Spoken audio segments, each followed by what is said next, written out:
understand. Why would Mr. Anderson want to kill you? We went all through that last night. Well, yeah, we were all pretty shook up last night, too. All of us. George Anderson's a disturbed man. He's been in a sanitarium. But why you? George has always resented working for me, and he feels that I've mistreated his family.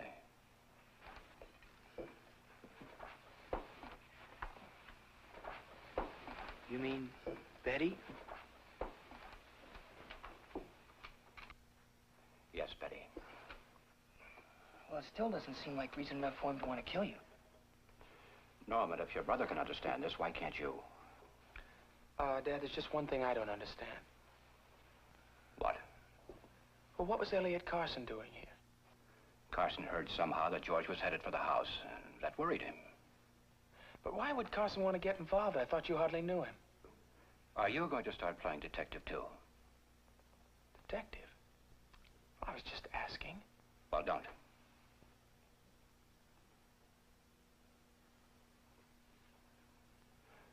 I'm sorry, Rod. All this has been quite a strain. Carson's coming here had nothing to do with me. It seems that he was concerned about George and wanted to prevent him from getting into trouble. Well, even so... That's all, Rod. Yes, sir.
Seems so absurd.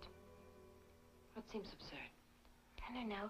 Our going about our normal routine, opening the shop and me taking the bus to go to school. Because of Mr. Carson? Because of everything, I guess. Well, Allison, when a thing like this happens, it's best to go about our normal routine. It helps us keep our balance. Maybe you're right. You know, the awful thing is that I always expect everybody else to feel exactly the same way I do. That's not so awful. Well, it is because, you see, I don't really know what way I feel.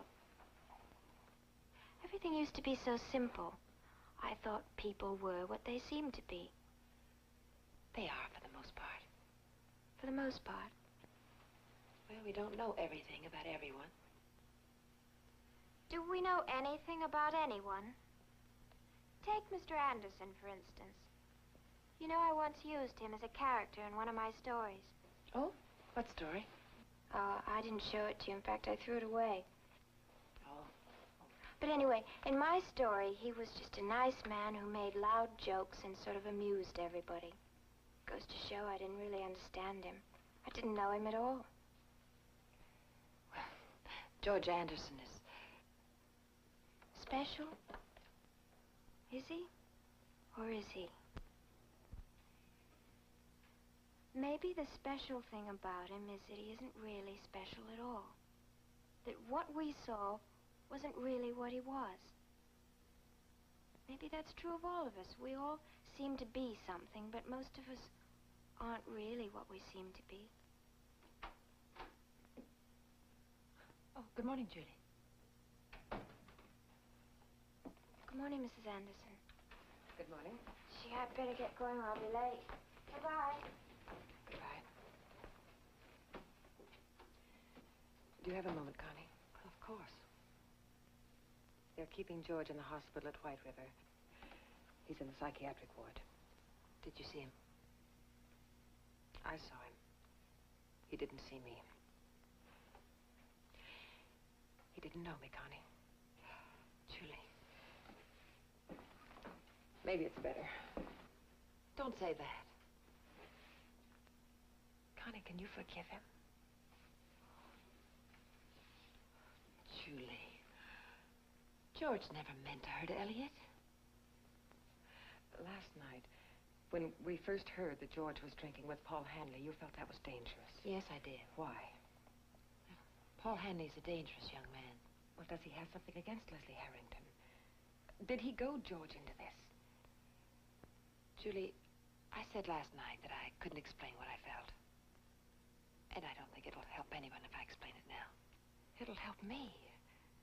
Connie, I've got to know that George isn't a murderer, that he didn't just go up there to kill Leslie. I've got to have something left. I know what Paul Hanley can do. George isn't a murderer. I'm sure of that.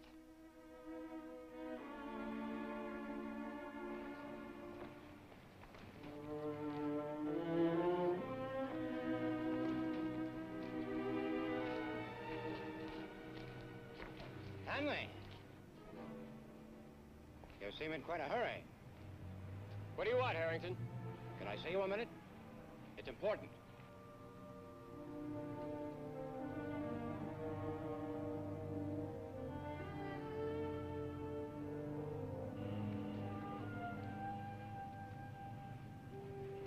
You've been to see the police? Yes, I had to sign a statement. Get in the car, Hanley. I have a few things to say to you. Say them here. Here, Paul? Meet me at the bluff.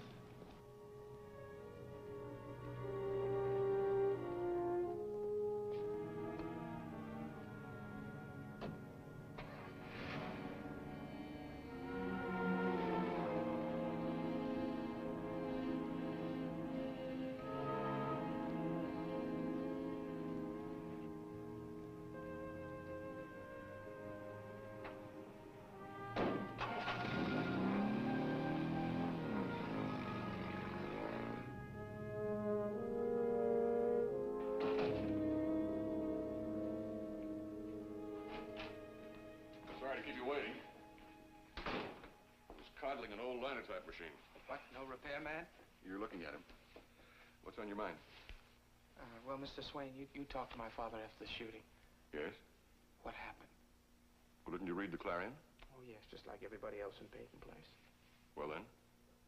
What really happened, Mr. Swain? Well, why are you asking me? Well, you talked to my father. Well, haven't you?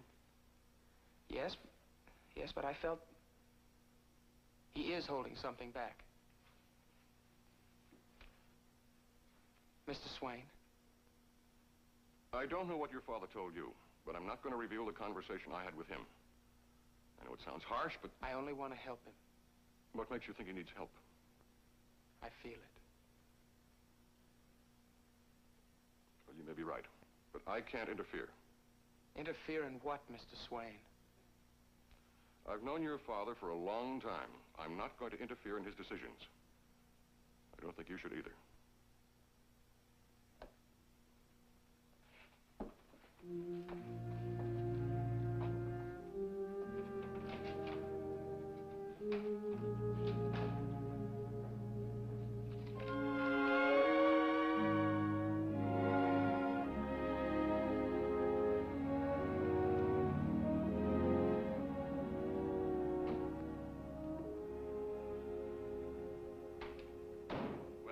What do you want?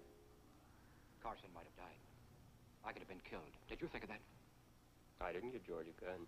All right, it was my gun. George disarmed me. Didn't it occur to you that I'd try to protect myself? I never really thought about that. What did you think about it? You're indulging yourself, Harrington.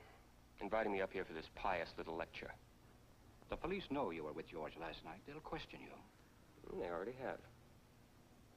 I bought George a couple of drinks. He asked me to drop him at your house. That hardly makes me a criminal. If the town finds out you go to George into doing this... Well, are you going to tell them? Are you going to tell them why George tried to kill you? Think what the town would do to the man who killed Carson's wife.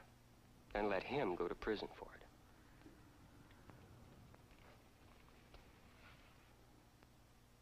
it. Harrington, is your lecture finished? Are you finished? By no means, Henley. Not finished at all.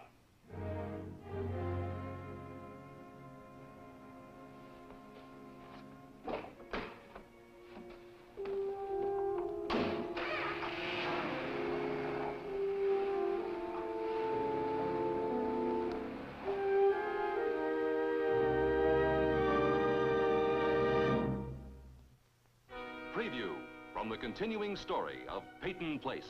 What you're going to tell me this afternoon will be used as evidence in a court of law.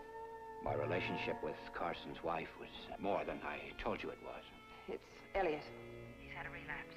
Would you go over to the college and get Allison? Well, certainly, Connie, but... I have to talk to her. Now. I want my name back. I'm going to clear you, Carson. That's a promise.